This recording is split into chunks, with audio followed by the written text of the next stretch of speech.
Olá, meus irmãos, a paz do Senhor Jesus. Nós vamos continuar agora, Provérbios capítulo 23. Nós já falamos sobre o capítulo 1 até o capítulo 22. Ontem eu deveria estar fazendo o 23, mas eu estive passando muito mal, então não consegui fazer esse capítulo, embora pequenininho, né? Faz parte daqueles 30 provérbios dos sábios que Salomão havia proferido para o seu filho, né? No capítulo anterior ele fala: preste atenção e ouça a palavra dos sábios e aplique o seu coração aos meus ensinamentos. Então ele vai dizer, né, sobre os 30 provérbios de conselhos e conhecimento que ele passa para o seu filho. Então você começa a contagem aqui, ó, o primeiro provérbio, o segundo, o terceiro, o quarto e o quinto. Hoje a gente vai continuar do sexto até encerrar esse capítulo aqui, né, até o 18, porque o 19 já começa, ó, o provérbio 19 começa no capítulo 24 dessa série de 30 provérbios dos sábios, tá? Inclusive esse capítulo 24 é muito interessante, tá? A gente vai estar fazendo ele amanhã, se Deus quiser, né? Se eu permitir. Estava estudando ele agora mesmo, mas agora o nosso momento é da gente passar o Provérbios capítulo 23, tá bom? Você que está aí, acompanha com a gente aí. E aí nós vamos terminar em breve esse livro maravilhoso, muitos ensinamentos para a nossa vida prática, né? Nas questões financeiras, nas questões de relacionamento, em várias áreas da nossa vida. Você deve estar ouvindo um cachorrinho aí do vizinho. Hoje ele está animado. Ó, vamos lá. Quando você se assentar para comer com o governador ou com o príncipe, né? Leve bem em conta quem está diante de você, que é o príncipe, né? E também certamente vai estar rodeado de pessoas importantes ali. E certamente eles estão sentados porque eles têm interesses, né, em algumas coisas. Encoste uma faca na sua própria garganta, se você é glutão. Ou seja, essa expressão segura a onda aí, né? Vamos falar na nossa linguagem de hoje. Segura a onda se você é uma pessoa comelona. Não seja convencido pelo aquele tanto de fartura de comida ali, não. Não cobice os pratos deliciosos que ele serve, porque essa comida é enganadora. Então, se você está diante de um governador, um príncipe, evidentemente ele está falando com o seu filho, que seria um rei, mas esse provérbio aqui é dos sábios, não é de Salomão, mas ele aplica isso aqui para o seu filho, né? Se você está sentado numa reunião, porque isso aqui se trata de uma reunião, então não se deixe enganar pela comida que está sendo dada, pelo bom tratamento que você está recebendo e tudo isso, porque no fim há um interesse por trás, né? A ideia aqui é essa. Não se fatigue, né? Não se canse para ficar rico, não aplique nisso a sua inteligência. Esse provérbio aqui em particular, ele é um dos mais ignorados e, de fato, a pessoa ela vai recusar entender essa sabedoria, tá? Não se fatigue para ficar rico. Não aplique nisso a sua inteligência. Você quer pôr seus olhos naquilo que não é nada? Porque certamente a riqueza criará asas como a águia que voa pelos céus. Lembra quando Salomão vai falar em Eclesiastes, né? Vaidade, vaidade, tudo é vaidade, né? Então, muitas vezes a pessoa aplica o coração nas coisas passageiras. E a sabedoria, ela sempre trata, é lógico que a sabedoria, ela vai cuidar da sua vida aqui e agora, mas ela sempre cuida do aqui e agora, olhando para o futuro, para a eternidade. Eu vou dar um exemplo de que você às vezes aplica, né? Nós aplicamos a nossa inteligência na questão financeira, de ficar rica, etc e tal, mas não aplicamos em outras coisas. Por exemplo, você que está me ouvindo aí que é pai ou mãe, né? Se o seu filho ou a sua filha disser assim: eu tenho um sonho de ser missionário. muitas vezes os pais cristãos vão dizer assim, ah, não, pelo amor de Deus, tudo menos isso, né? Ou seja, nossos filhos, nós ofertamos eles para a sociedade para serem úteis e geralmente procuramos algum tipo de status, né? Ah, meu filho vai ser médico, vai ser engenheiro, vai ser, sei lá. Mas quando ele aplica a sua vida como uma oferta ao Senhor, para a eternidade, para ser um obreiro, para ser um missionário que vai para o campo para morrer ou para ser torturado, nós achamos que isso é perder a vida. E ao contrário, Jesus fala que aquele que quiser ganhar sua vida vai perder, aquele que perder sua vida por amor de mim vai ganhar. São princípios que a gente ignora, né? Eu estou falando a gente de modo geral, é óbvio que eu não ignoro isso, tá? Mas eu estou me colocando dentro das circunstâncias para que seja um pouco mais acolhedor essas palavras. Mas nós não devemos ignorar isso que Jesus fala, né? 8. Não coma o pão do invejoso, nem cobice os seus pratos deliciosos, porque como imagina em sua alma, assim ele o é. Esse versículo aqui, em particular, ele tem sido tirado da seguinte observação. Assim como você imagina a sua alma, assim você é. Mas eu não acredito que seja essa a interpretação. Por que eu falo isso? As pessoas têm usado esse verso no sentido de, assim como você pensa que você é, como uma espécie de autoafirmação, uma espécie de um poder onde você projeta aquilo que você é, né?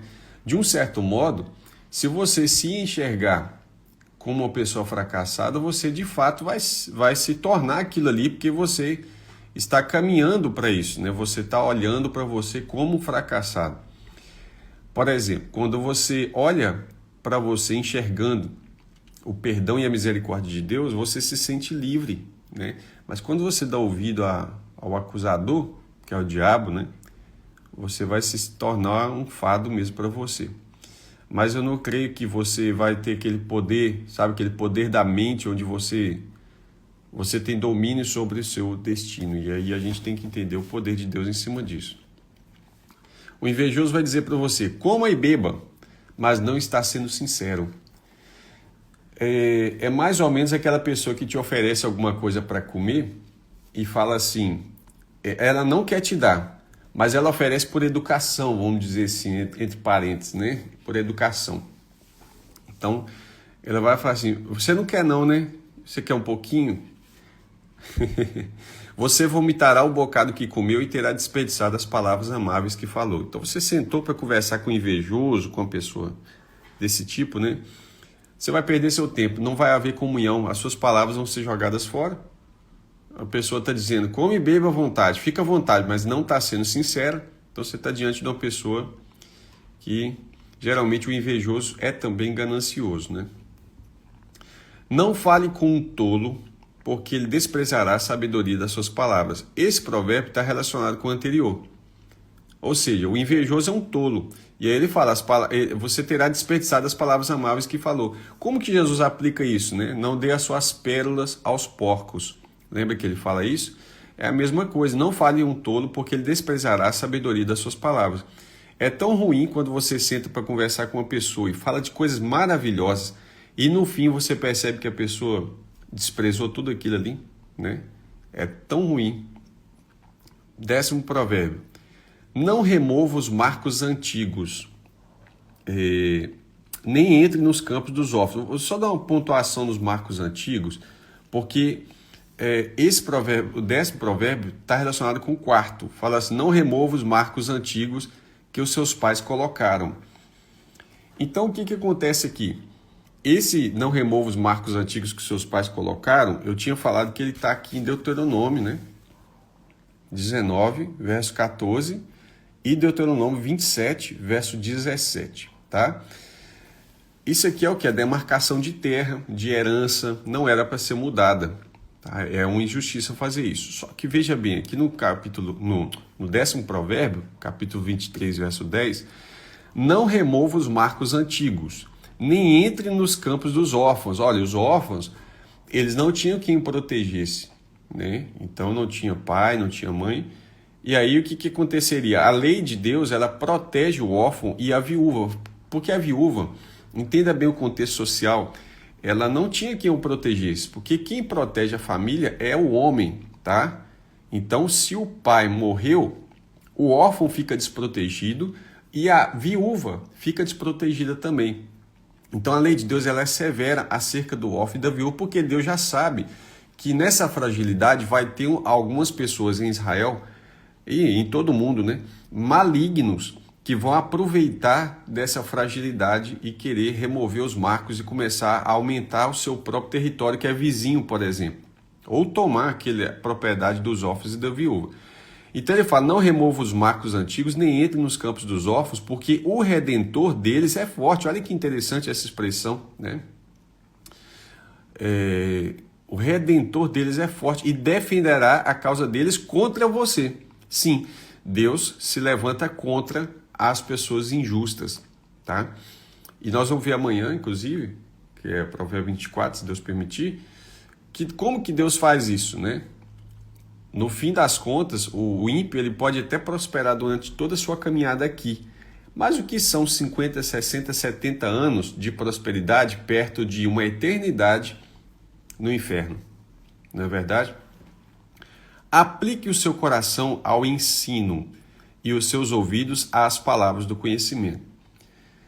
Muitas vezes as pessoas aplicam o coração hoje a muitas coisas. As fofocas, aplicam o coração hoje à cobiça, né?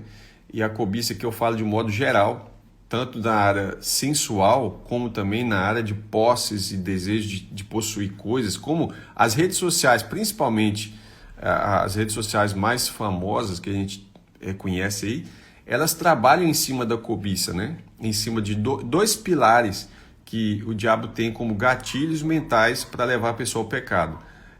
A inveja, né? Através da cobiça vem a inveja, e também a curiosidade. Essas duas coisas, lembra lá de Caim quando matou Abel, né? É por inveja. Então, e Eva quando caiu lá Adão e Eva, né? No Jardim do Éden, pela curiosidade. Então guarda isso. A curiosidade é o maior gatilho para levar as pessoas ao pecado.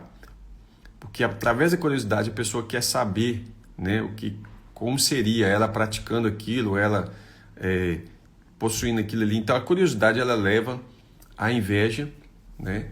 E a inveja está relacionada com a cobiça. Então, por que aplique o seu coração ao ensino e os seus ouvidos às palavras de conhecimento? A Bíblia fala de tudo que você deve guardar, guarda o seu coração. É tão difícil guardar o coração, né? Porque o nosso coração, Jesus fala que dele procedem todo tipo de coisas más, né? E como que procede isso? Satanás, ele sugestionou Eva. Ele não entrou dentro do coração dela, mas ele sugestionou, né? Com palavras ali.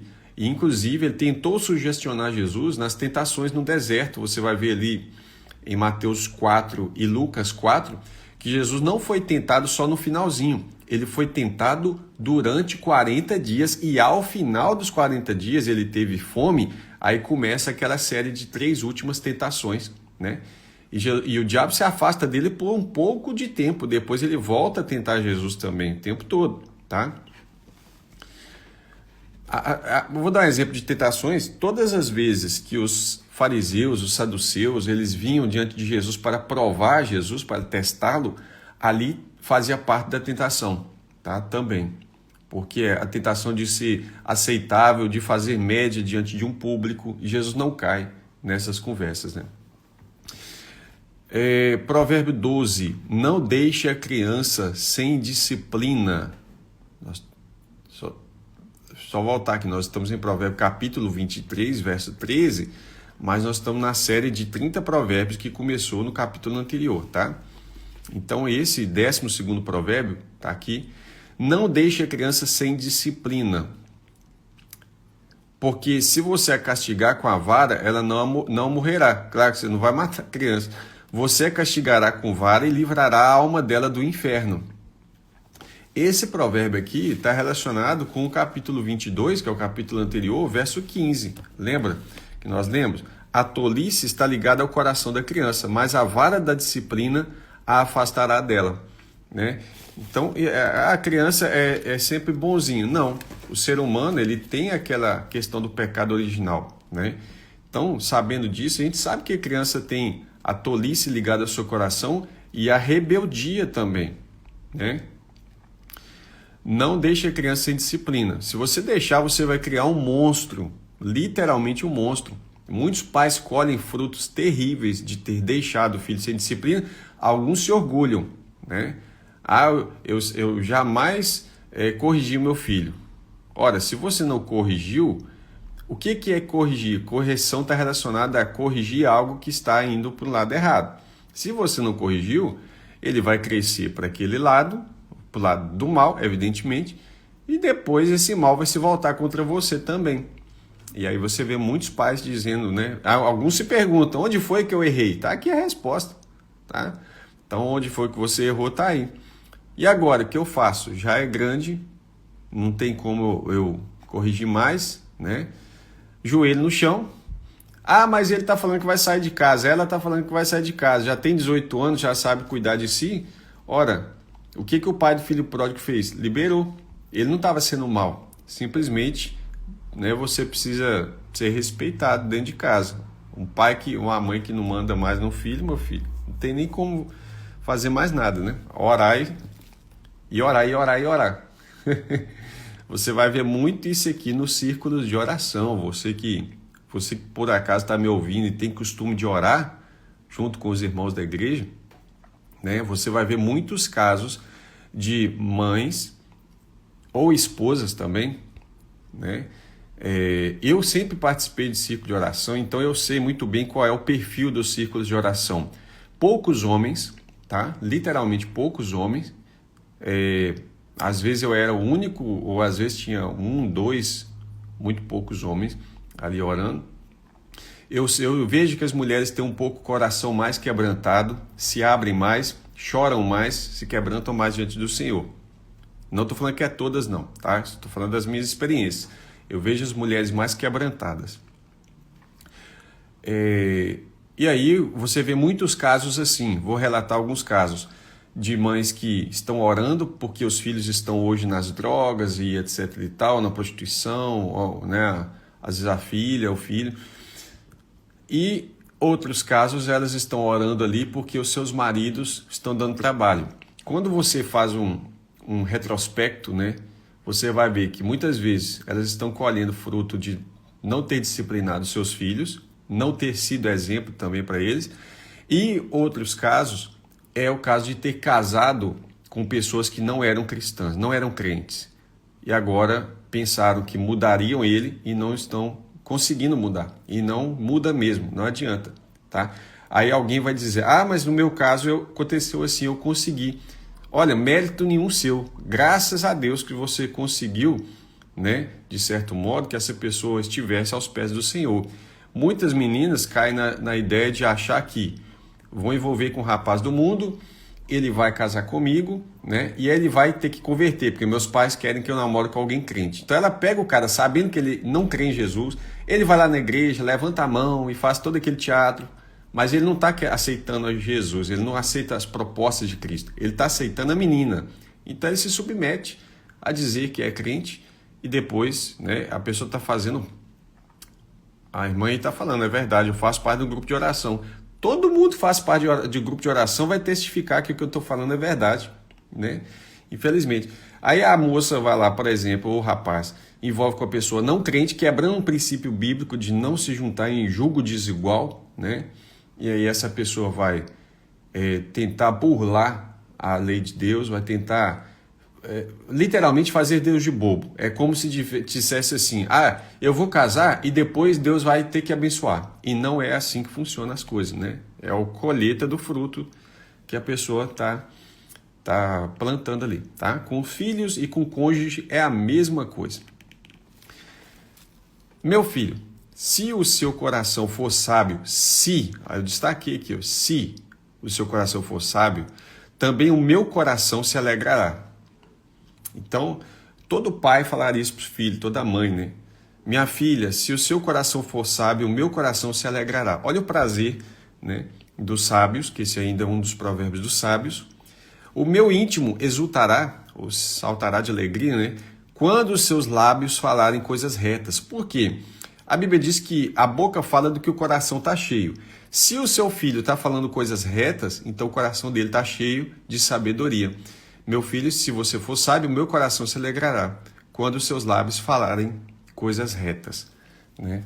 Então, não basta o seu filho ter conhecimento para ele também tem que projetar uma próxima geração, que são os seus netos, por exemplo, e também não só da sua família, né? Ele tem que gerar filhos espirituais.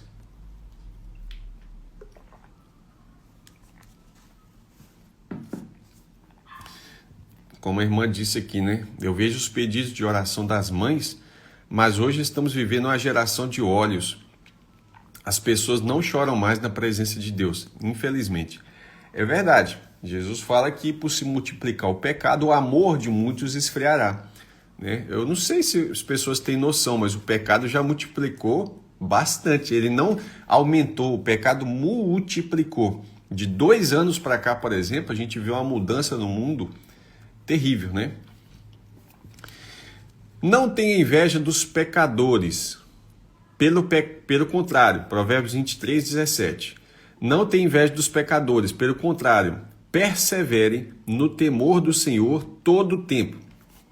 Porque certamente haverá um futuro e a sua esperança não será frustrada.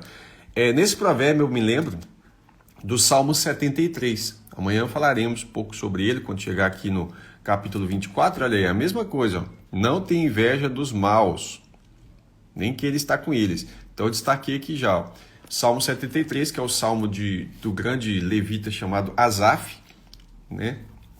E aí o Asaf fala que ele estava ali sentindo inveja dos pecadores, né? Porque eles prosperavam, mesmo de forma errada, mesmo derramando sangue inocente, parecia que tudo ia bem para eles. Mas aqui vem a resposta. Ó. Persevera no temor do Senhor em todo tempo, porque certamente haverá um futuro e a sua esperança não será frustrada. 15º provérbio, nós estamos na metade dos 30 provérbios dos sábios, né? Aqui, Provérbios 23, verso 19. Escute, meu filho, e seja sábio. Guie o seu coração no caminho reto. Deixa eu dizer uma coisa para você. Guie o seu coração no caminho reto significa que você consegue guiar o seu coração para o bem e para o mal. Eu lembro que quando o Senhor fala com Caim, né? Caim estava lá com o coração amargurado, semblante fechado, e o Senhor fala assim, por que caiu o seu semblante? Né? E aí ele fala assim, se você... Deixa eu ler essa passagem, para mim não falar de cabeça. Eu não gosto de falar texto bíblico de cabeça, porque geralmente a gente fala uma palavra ou outra que não é o que está escrito, tá?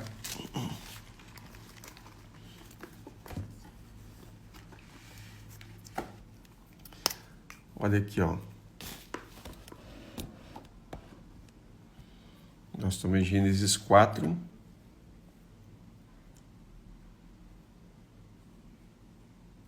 Aqui, ó, verso 6. O Senhor fala assim, é porque caiu o semblante dele, né? Por que você anda irritado? E por que essa cara fechada, né? A inveja, porque o irmão dele tinha ofertado ao Senhor de uma maneira que Deus agradou. Se fizer, veja bem, o que é certo, não é verdade que você será aceito? Então, por que Caim não foi aceito? Porque a sua obra foi mal, né? Lembra que nós lemos o provérbio que fala que até a oração do ímpio vai ser rejeitada? É o que aconteceu com Caim, as suas obras eram más. Deus rejeitou a oferta, não é porque era fruto da terra, porque Abel foi pastor de ovelhas e Caim foi agricultor, né? Então tá aqui, Abel, pastor de ovelhas, o primeiro pastor que foi perseguido na história, né? E Abel era profeta também, tá, irmãos? E Caim foi agricultor. Você só vai descobrir que Abel é profeta no Novo Testamento, tá? Já deixando claro aqui. E Caim foi agricultor. Algumas pessoas acham, Caim não foi aceito porque ele ofertou primícia de fruto da terra. Não tem nada a ver. Você vai ver na lei de Deus que tanto as ovelhas do pasto eram oferecidas, né? Como também a própria trigo, né? Era oferecido também. Aí Deus pergunta, por que você está irritado? Por que essa cara fechada? 2 características de alguém que está com maldade no coração. Se você fizer o que é certo, não é verdade que você será aceito? Deus está dizendo para Caim, olha, arrependa-se, né? Mas se você não fizer o que é certo, que é o que ele está fazendo, eis que o pecado está à porta, está aí na porta do seu coração. Guia o seu coração para o lado certo, à sua espera. O desejo dele será contra você, mas é necessário, olha o que Deus fala, é necessário que você o domine. Não deixe o pecado te dominar, Caim. Caim simplesmente não ouviu a voz de Deus. O que Deus está dizendo para Caim é exatamente isso. Guia o seu coração. E agora nós vamos voltar para o versículo que a gente estava, né? Que é aqui o 15º provérbio. Escute, meu filho, seja sábio, guie o seu coração no caminho reto. E não é isso que Deus falou com Caim, né? Escuta, seja sábio. Se você fizer o que é certo, você vai ser aceito. Então, basta você corrigir as suas obras e aí você vai ser aceito diante de Deus. Não se junte com os beberrões, nem com os comilões, porque os beberrões e comilões acabam na pobreza, e a sonolência os levará a vestir trapos. Você deve ter vários vizinhos aí, porque o Brasil, infelizmente, é recheado de comilões e beberrões, né? Que eles parecem que não têm dinheiro para fazer as coisas, sempre reclamam da vida, reclamam do salário e tudo, mas tem dinheiro para fazer churrasco, né? Para comprar cerveja e para ficar na farra, né? Essas pequenas festividades que se fazem, onde juntam os amigos que não são amigos, amigos só para beber, e que, porque não são amigos, os conselhos são conselhos de adultério, né? De não valorizar a esposa, não valorizar os filhos, e aí vai. Eles são comparados aos famosos bacanais, né? Festividades ao deus chamado Baco, e também relacionados às festas mundanas que haviam no passado. Então os beberrões e comilões acabarão na pobreza. A sonolência os levará a vestir trapos. Escute o seu pai que o gerou. Isso aqui é provérbio dos sábios, ainda não é provérbio de Salomão. Não voltamos para lá ainda, tá? Só no capítulo 25 volta a ser provérbio de Salomão. Escute o seu pai que o gerou e não despreze a sua mãe. Olha, né? Quando ela envelhecer. Muitos que estão ouvindo aqui ou vão ouvir mais para frente, eu preciso deixar isso claro. Você não honra seus pais e sua mãe só quando você é criança.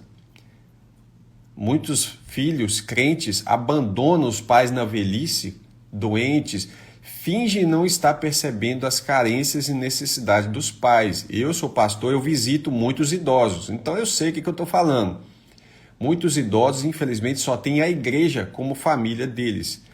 E o triste disso não é que os filhos são descrentes. Nesse caso, você compreende, porque um descrente ele não tem temor de Deus.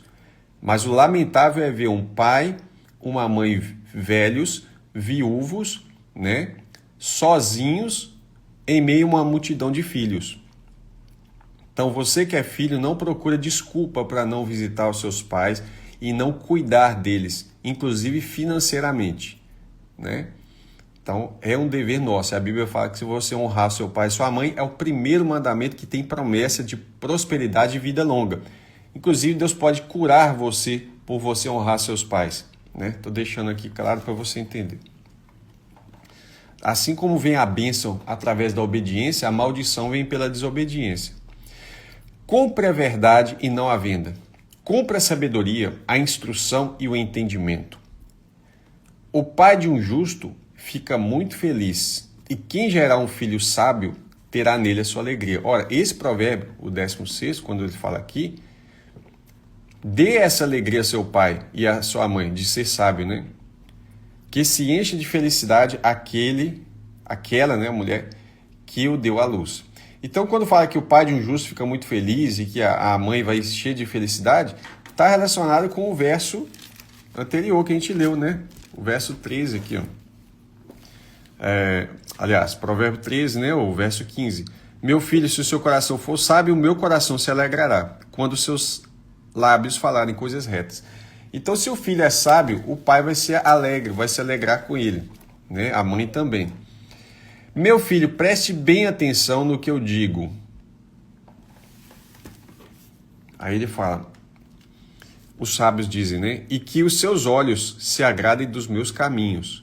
Pois uma prostituta é como uma cova profunda, e a mulher estranha, a mulher de outro, né? O adultério, é como um poço estreito. Como assaltante, ela fica espreita e multiplica entre os homens os infiéis. Por que ela multiplica? Porque cada vez que essa prostituta tem relação com um homem casado, ela vai multiplicando os infiéis no meio do povo, né? Então é como uma cova profunda, um poço estreito. Se você entrar ali, você não vai sair ileso, né? Para quem... Aí, olha aqui esse provérbio 18, que é o último aqui desse capítulo. Esse provérbio é muito interessante. Para quem são os ais? Lembra dos ais dos profetas? Ai daquele, ai de vós. Jesus fala também ai. Para quem são os ais? Para quem são os pesares? Para quem são as rixas? Para quem são as queixas? Para quem são os ferimentos sem motivo? Então, os ais, os pesares, as rixas, as queixas, os ferimentos sem motivo. E para quem são os olhos vermelhos? Para os que demoram em beber vinho, se demoram em beber vinho, fica lá bebendo, embriagados, né? Para os que andam buscando bebida misturada. Não olhe esse provérbio eu guardei no meu coração na minha juventude, porque ele pulou nos meus olhos como um outro contexto. Eu vou explicar para vocês. Não olhe para o vinho quando ele se mostra vermelho, quando resplandece no copo e desce suave. Não olhe para o vinho quando ele se mostra vermelho. Isso aqui fala só do vinho, não. Se fala do pecado de um modo geral. No meu contexto da juventude, da adolescência, que é o caso de muitos, na verdade é o caso de todo homem, né? Estou falando um homem, sexo masculino especialmente. O que seria o vinho quando ele se mostra vermelho, né? A sensualidade, por exemplo. Então, no caso da sensualidade, se você bate o olho numa mulher sensual e fica olhando, admirando a sensualidade dela, você vai se embriagar. Tá? Então tá aqui, não olhe para o vinho quando se mostra vermelho, quando resplandece no copo e desce suavemente. Ou seja, se você parar para ficar admirando a beleza do vinho, quando fica ali balançando a taça, aquela coisa, você vai querer provar e vai admirar e vai beber, e daí a pouco você está como? Né? Pois no fim morderá como a cobra e picará como a víbora. Tá? Então essa aplicação me veio num período em que, da juventude, a Bíblia fala, fuja das paixões da mocidade, né? Paulo fala isso para Timóteo. E isso me saltou aos olhos nessa aplicação. Os seus olhos verão coisas esquisitas, então você ficou embriagado. No fim, o vinho morderá como a cobra e picará como a víbora, ou seja, é um veneno, né? Os seus olhos verão coisas esquisitas. Vai ficar tonto, vai começar a ter visões, né? E o seu coração levará a dizer coisas perversas. Às vezes a pessoa fala asneira, fala assim, rapaz, desculpa, eu estava bêbado. Poxa vida, então não fica bêbado. Se você fica bêbado e sai falando coisas perversas, sai cantando a mulher do outro, sai caçando briga com todo mundo, foge do vinho. Para de ficar olhando para o vinho. Isso aqui serve para cachaça e qualquer outra bebida alcoólica, né? E aí ele fala, você será como que deita no meio do mar, que é loucura, né? E como que se deita no alto do mastro do navio. Vai ficar tonto, se você estiver lá em cima, né? Imagina o alto do mastro do navio, o navio balança um pouquinho lá embaixo, mas lá em cima faz assim, ó. Balança muito, né? Então quem está lá embaixo não sente tanto. Quando você está no navio, ou num barquinho, que seja, você vê que a água balança e você dá aquela sensação de vômito. Mas quando você está lá no alto do navio, ele balança muito mais. Olha que aqui embaixo, eu estou balançando um pouquinho, mas lá em cima ele balança muito. Ó. Então ele fala, você vai estar como aquele que está no alto do mastro do navio. Ou seja, você vai vomitar, vai ficar tonto. Você dirá, fui espancado, mas não doeu. Né? Então você vai perceber que a situação vai ficar feia. Bateram em mim, mas eu não senti nada. Quando vou despertar? Então voltarei a beber. Ou seja, vou beber mais. E aí você tem umas musiquinhas brasileiras que estimulam a bebida, né? Que fala que você vai beber para esquecer os problemas. Eu te pergunto, a pessoa que bebe para esquecer os problemas, ela resolve os problemas? Não. Aí ela acorda da bebedice e fala, poxa vida, eu estava com um problema anteontem. Ontem eu bebi. Não resolvi o problema. Hoje o problema está pior ainda. E o diabo engana a pessoa com a falsa sensação de que bebe para esquecer. Aí, ó. Tá bom? Meus irmãos, nós vamos continuar amanhã, se Deus permitir, Provérbios 24, tá? O assunto continua, os 30 provérbios dos sábios. A gente vai comentar um por um, se Deus quiser, né? E aí é um provérbio muito rico. Eu acabei de fazer algumas anotações, né, relacionadas com esse provérbio. Queria compartilhar com vocês amanhã. Depois de amanhã, a gente vai voltar a falar dos provérbios de Salomão, que foram transcritos pelos homens a serviço de Ezequias, o rei de Judá, né? Então, alguns provérbios do 25 para frente, a gente já volta nos provérbios de Salomão, e os 2 últimos não são de Salomão, tá bom? Deus abençoe vocês, um forte abraço. Todos esses provérbios a gente vai colocar no canal Devocional Bíblico Online. Mais para frente, eu vou terminar tudo primeiro, né? Minha intenção é terminar tudo primeiro e coloca. Todos esses provérbios estão salvos no Instagram, tá? Eles estão salvos aqui no Instagram e aí vocês podem acompanhar eles aqui também, tá bom? Peço que compartilhem com os vários irmãos que vocês tiverem aí e que Deus possa abençoar você grandemente, tá bom? Então vou deixar aqui o provérbio que a gente fez hoje, foi Provérbios 23, tá bom? A Carlia perguntou aí qual é a versão dessa Bíblia. Essa versão que eu estou usando é uma Bíblia, aqui ó, letra gigante, né? Mas a letra não é tão gigante assim não, tá? Ela é grande, dá para ler. Que é a Nova Almeida atualizada. Essa versão eu indico ela para leitura, como eu estou fazendo, mas quem acompanhou os provérbios viu que eu estou corrigindo ela a partir da Bíblia. Eu tenho uma outra Bíblia aqui, que é a Bíblia, aqui ó, o irmão fez até o meu nome aqui, que legal, né? Aqui ó, Bíblia Almeida Corrigida e Fiel. Essa é a melhor tradução que a gente tem no Brasil para quem vai fazer estudos bíblicos, tá?